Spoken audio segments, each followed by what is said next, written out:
How are train tracks made? The first thing to do is to start with these recycled steel scraps.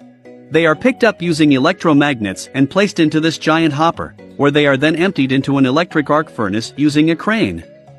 A 1700-degree heat is released to melt scrap steel before pouring it into containers with bricks inside, adding carbon and other elements to strengthen the steel's toughness. In order to prevent the alloy solution from contacting with oxygen and destroying the properties of the steel, these solutions flow into the mold through ceramic pipes. It is then pressed into a rectangular block-shaped billet, which is then gas-cut to cut the billet into 3.5-meter-long billets. It is then sent again into the furnace. The high temperature softens the steel for subsequent roll forming.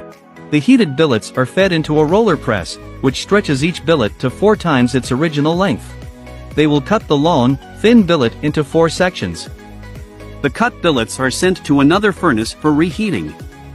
The heated billet can be better molded into the rail shape.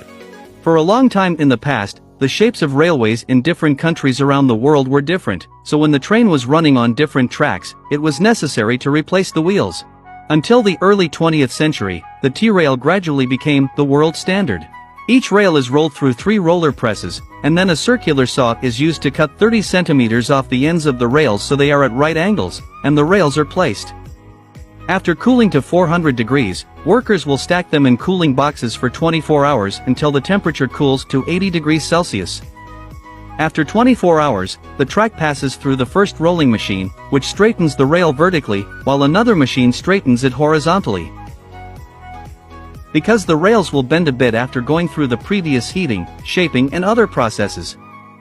Each rail then passes through a mirror for inspectors to inspect the bottom and top of the rail, before hacksaws are used to cut the rails to a standard 25-meter length.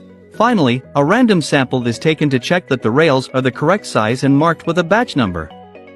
If any quality issue occurs, the cause can be better traced. Now these manufactured rails are ready for use.